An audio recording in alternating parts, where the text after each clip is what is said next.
This week in Penn State football is back, and we've got college football picks from the one and only Greg Pickel, and you know we're going to talk about the transfer portal.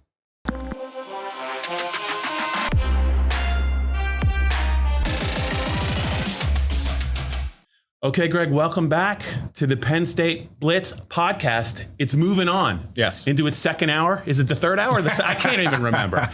In all seriousness, no, we're just getting started with this podcast, and we just encourage everyone out there that's listening to be brutally honest. Review us. If you like it, you can give us 6 stars. Don't give us 5. Just give us 6 so we can keep going. If you don't like it, it's Greg's fault. Mm-hmm. So we're going to pick up some more Penn State football talk. Greg, do you want to start with the transfer portal? Oh, the portal. Do you just want to get to the picks? Let's just do the portal first. Let's start with the portal. Is Jordan Stout the most valuable addition via the transfer portal in the country? I would say that Justin Fields is 1 and Jordan Stout's 2. How about the Oklahoma quarterback? Well, yeah, Jalen Hurts probably has a part of that conversation too. Yeah, he has good odds still too. We might have to go out and talk about beverage. He could be a strong third though. Jordan could be a strong third. I would say. I mean, look, I mean, he's been very valuable. Yeah, I mean, he's changes the game for Penn State. Yeah. I mean, you would have to go back in the history books to find the last season that Penn State didn't face a kickoff return, if they've ever had that happen. And barring bad weather and onside kicks, they're going to experience that this year. So you can't underestimate the field goal ability either. Right. I mean, 57, they didn't like to kick over 40 last year. Right. And this kid comes in and boots a 57-yard field goal. And if you go back and watch the replay, he probably would have made it from 60. I didn't even think he got it all, and it still was over. And that was a big kick because they had Maurice French, the return man, back for.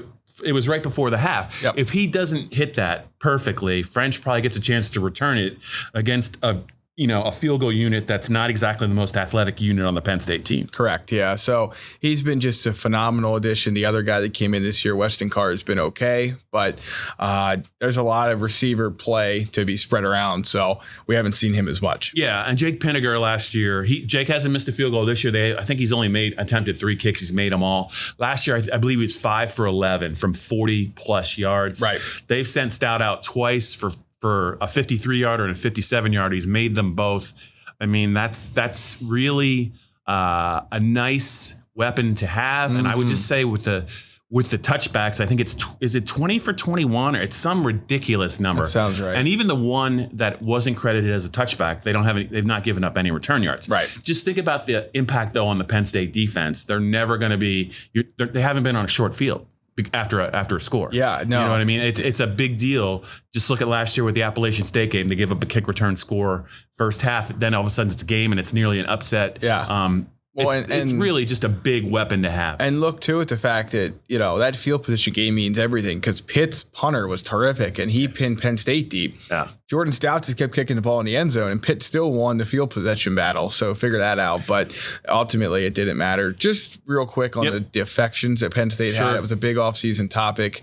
Some of these guys, I think, found the right level to play at. Brandon Polk, Jarvis Miller, Dalen Darian. Some of them went FCS. Some of them went Group of 5, whatever it was.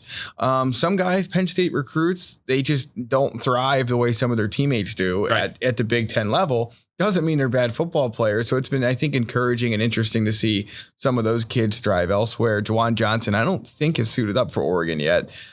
So I'm not sure what the future holds for him. Looks good coming off the bus, man. Yeah, same at Penn State. We're still waiting on him to make some plays. Right.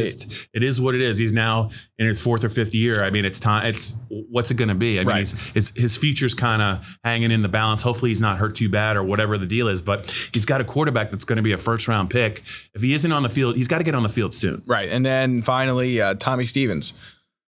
Seems like he was taken out of that loss to Kansas State because of injury, not a benching. So Joe Moorhead was very direct about the fact that if he's healthy, he's going to be the Bulldogs' #1. Problem, Bob, just like at Penn State, you just can't seem to rely on him being healthy on game day. At some point, somebody's got to sit Tommy Stevens down and tell him and emphasize sliding. he's playing, he's taking too many hits too often. A lot of those are avoidable. You don't always have to put your head down or put your shoulder down.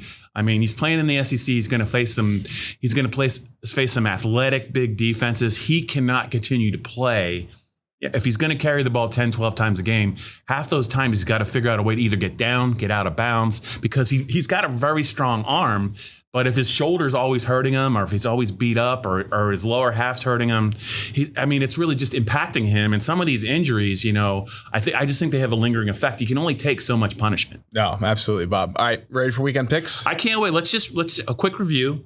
Last week, did you give out Air Force? Air Force, which was good. Getting 4, and they won the game against Colorado. That's right. Did you say you liked Temple? I did like Temple. Did you have any wrong last week? Yeah, there was one that was way off. You don't have to talk about that. I believe my Penn State pick was not close either. So I had the under, but I didn't have Pitt covering. I knew it would be low scoring. I just figured that Penn State would be able to score more than 17. So Penn State the under this week for the bye. You're so clever. I know. It's terrible. Give us some picks on some big games. Come on. Yeah, Friday night, USC, Utah. I can't wait to watch that game. I think it's going to be one of the better games of the weekend. It decides the Pac-12. It really decides if the Pac-12 has a chance of making the college football playoff or not. Give me USC in that game. Give me Oklahoma State against Texas. Are you going to give out any lines? Are you just going to pick them to win? What are we doing? It's 4.5. They changed by We're trying to make these people money. I know, but the problem is the lines changed so darn much between the time we record and so Oklahoma State's in the 5.5, 5 range. USC, I believe, is in the 4.5, 4 range. They're both picking up points in that. Georgia Notre Dame under, I don't remember what it is, but I like it. I just think that game's going to be quick and easy and to the point. And then the Big Ten matchup of the weekend, Wisconsin and Michigan. Yeah, it's at Michigan, correct or no? Yes. Give me the. Are you positive? I'm not, but give me the Wolverines. I think Josh Gaddis and Jim Harbaugh have been playing a little bit of hide and seek. I think, Jack Crone is starting to get Jack Crone, Cone, C-O-A-N. Yeah. He's been getting a little bit of praise for the fact that he hasn't been Alex Hornibrook yet. I think he turns into a pumpkin. Michigan wins by. He was not good last year against Penn State. I know that. Michigan wins that game by 10. How about the under in that game? Like what's the too total? Easy? It's 43. There's no such thing as too easy when you're getting people to make money, Greg. That's true. So recap: take the points with Oklahoma State, take the points with USC, lay them. Well, that Michigan-Wisconsin line's been flipping all over, so I don't know where that ends up. I don't care. Doesn't somebody win that game 20-17? I don't know who it is. Isn't that basically going to be the final score? I have it Michigan 28, Wisconsin 7. Ooh. How about that for a blowout? You can actually bet for them to win by exactly 21 points. So you're saying you would lay Michigan in 20? Yeah.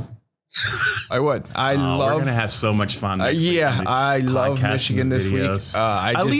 I like the fact you lead with your chin, but once in a while you're right. So I like it. And then the last one was the Georgia under, which we don't know what that number is, but that's a lot of picks. Some people are. Well, we have a free Saturday, man. We might get a lot of awful reviews now if you're wrong. Well, we might get some zeros. Rate, like, or subscribe. It helps either way.